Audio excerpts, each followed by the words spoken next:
Bonjour, bonjour tout le monde. Je vais encore encourager quelqu'un aujourd'hui. Aujourd'hui, je vais parler sur la drépanocytose. C'est quoi la drépanocytose? Quand on appelle la drépanocytose, on appelle ça en Afrique hématie, on appelle au Togo hématie ou noudui. Il y a des femmes, qu'est-ce que je vais dire? La prévoyance. Je vais encourager certaines femmes et je vais faire que la génération, future génération, soit au courant de cette maladie. Maintenant, aujourd'hui, on prêche, on prêche l'Eldorado. On prêche le mariage. Mais pour rentrer dans ce mariage, on oublie que dans le mariage, on rencontre les Goliaths sur le chemin. On rencontre les épreuves sur le chemin. On prêche aux jeunes, on les montre beau mariage, on leur montre, oh, tu vas te marier, ton mari, mais sans leur prévenir que des fois, il y a des risques. Dans le mariage, tu peux tomber sur un homme, c'est quoi drépanocytose? Un homme qui est AS. Une femme aussi, elle est AS. Les deux se mettent ensemble. Ils font de beaux mariages. Maintenant, qu'est-ce qui se passe? La femme tombe enceinte, la joie est venue dans la maison. Oh, allô, tu sais, oh, ma femme, elle est tombée enceinte, on va avoir le bébé. Mais le monsieur oublie. Le monsieur n'a pas fait le test de prévoyance. La femme aussi, la fille aussi n'a pas fait. Les deux ont accouché. Qu'est-ce qui s'est passé? L'enfant a pris S du monsieur et l'enfant aussi, il a pris encore S de la femme. L'enfant est devenu SS. L'enfant commençait à tomber malade. Mais qu'est-ce qui se passe avant? Dans le temps de l'ignorance de nos mamans, que médecine n'était pas développée, ou bien le temps de nos grands-mères, ils vont dire, l'enfant là c'est la malédiction. Les sorciers en train de bouffer la femme. L'enfant. Le sorcier en train de bouffer l'enfant. L'enfant, il a ramené la malédiction. Dès que les parents disent, dès qu'ils ont un peu d'argent, l'enfant tombe malade. Pour qu'ils lapident l'argent. C'est un sorcier. Parce que la médecine n'était pas développée. Les parents ne savaient pas. Chez moi, on l'appelle noudui. L'enfant là, il a les massis, il a noudui. Mais aujourd'hui, on peut donner la prévoyance aux jeunes. On peut leur dire que oui, c'est vrai que tu vas tomber amoureux. C'est vrai que tu vas aimer le garçon. C'est vrai que tu vas aimer la fille. Mais attention, l'amour est là. Mais il y a l'ennemi, il y a quelque chose aussi guette. Qui, vous deux, est-ce que vous connaissez votre l'étrophéros? Est-ce que vous connaissez votre sang d'hémoglobine? Il faut que vous le connaissez. Votre sang d'hémoglobine, est-ce que vous êtes au courant? Est-ce que tu es au courant que tu as AS? Est-ce que l'autre aussi est au courant que il a AS? Que vous pouvez faire les enfants SS? Que l'enfant va commencer à tomber malade. Comment vous allez faire pour gérer la vie de couple? On voit la vie de couple qu'il y a des problèmes, on va dire, on va prier, des fois on ne sait pas ce qui se passe à l'intérieur. Moi je parle de l'intérieur là. Parce que je dis, ta vérité n'est pas la mienne. La mienne n'est pas la tienne. Mais nous avons la priorité à faire dans ce monde. Chacun de nous a des priorités. Tu vas voir l'autre, on va prier du mariage. On va prier, le mariage est beau. L'Eldorado, la vie est belle, l'amour, chérie, tu sais, tout ça. Mais il y a la réalité. Il y a la vérité. L'enfant qui va tomber malade, vous êtes des jeunes couples. Comment l'assumer si vous n'êtes pas au courant? Si vous n'êtes pas informé, comment l'assumer? Comment surmonter cette épreuve? L'habitude des fois, il y a des hommes qui fuient de la maison. Ils abandonnent la femme avec l'enfant. Mais quand quelqu'un leur pose la question, ils ne vont pas dire la vérité.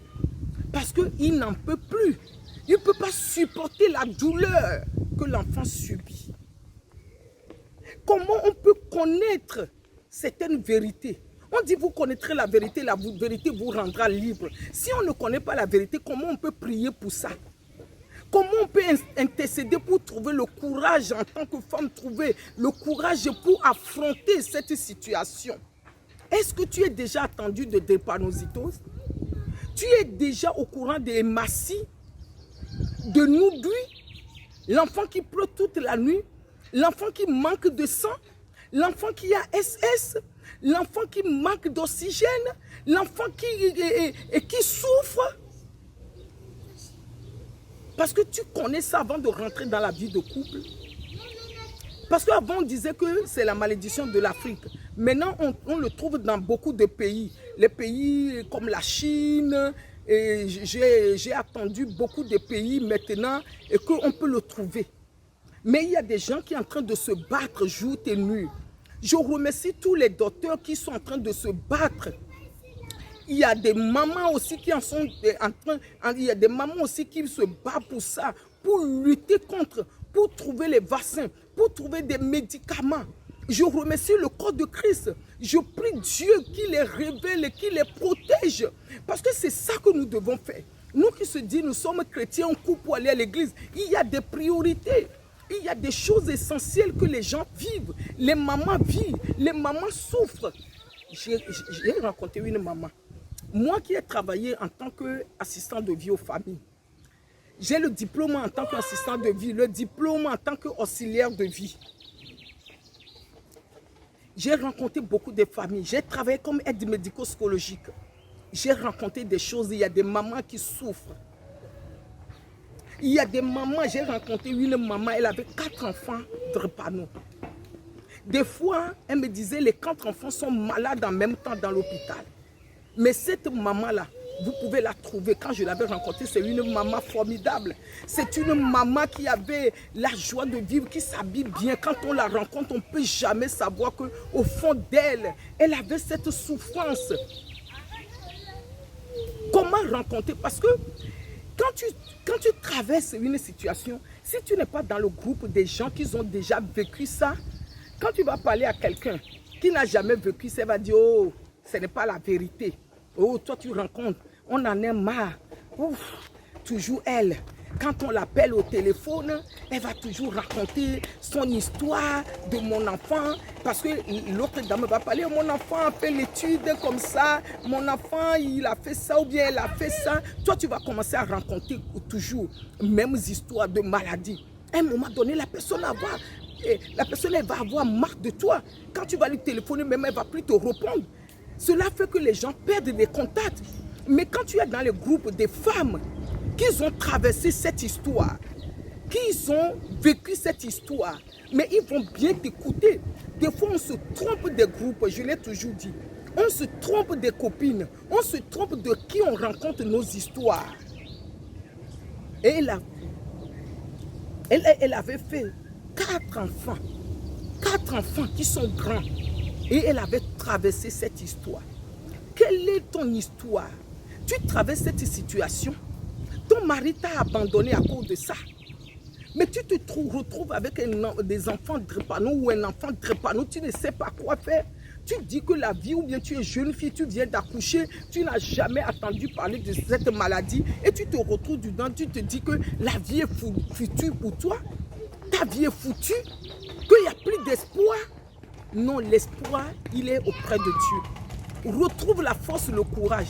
Tu as perdu la tête, tu ne sais même plus comment s'habiller parce que tu te retrouves dans une engrenade, dans le désert, il n'y a pas de secours. On te dit qu'on ne peut jamais le guérir. Parce que, qu'est-ce qu'on prêche aujourd'hui à cette génération?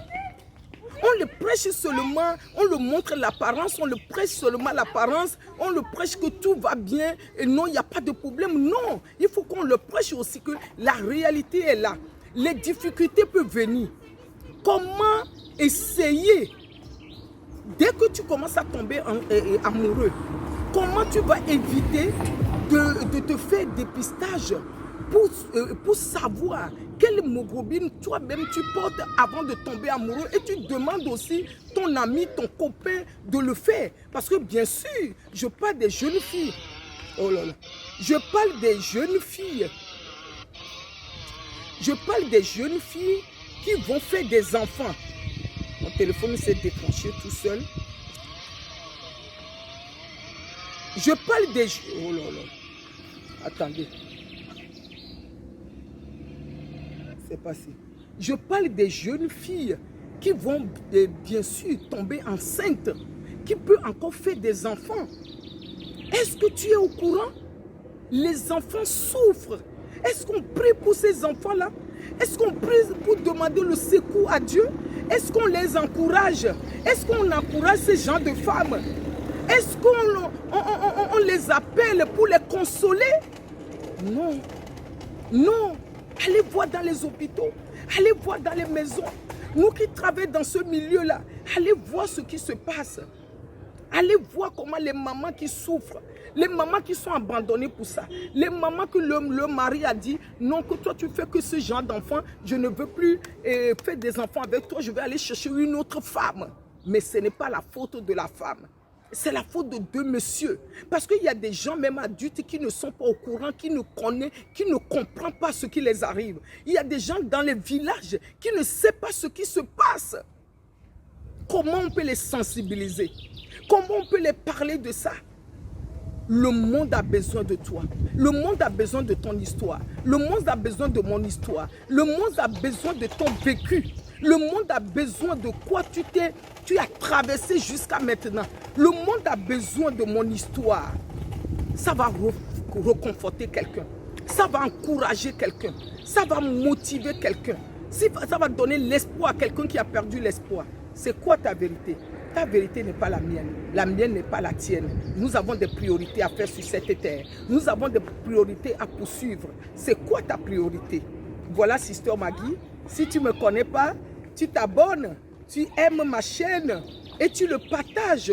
Ça va motiver quelqu'un. Ça va donner l'espoir à quelqu'un. Ça va donner la joie à un enfant qui souffre, quelqu'un qui souffre quelque part, qui n'a jamais attendu de parler de cette histoire. Ça va aider. Regarde, les jeunes même disent que madame, vous avez raison. Merci. Les jeunes, ça va les aider, les jeunes. Ils ont besoin de notre génération. Hein? Une jeune fille qui est amoureuse quelque part n'a jamais entendu parler de cette histoire. Tu le partages, tu vas sauver des vies. Tu vas sauver des vies. Que Dieu nous bénisse, que Dieu te bénisse, que Dieu te fortifie. Toi qui traverses cette histoire, que le ciel soit notre aide. Que les anges viennent nous aider. Le Saint-Esprit qui est notre GPS, qui est mon livre, qui dit le Saint-Esprit est notre GPS. Que le Saint-Esprit vienne nous encourager, vienne nous aider. Voilà ce que j'ai envie de partager avec toi, avec moi, avec le monde entier. Et à bientôt. Quand même, malgré tout, il y a la joie de vivre. Maman, je t'aime. À tous les mamans qui traversent ça, je vous aime avec l'amour de Dieu. Et les enfants, je vous donne courage. Les jeunes filles, Trépano, jeunes garçons, Trépano. Tiens bon, courage.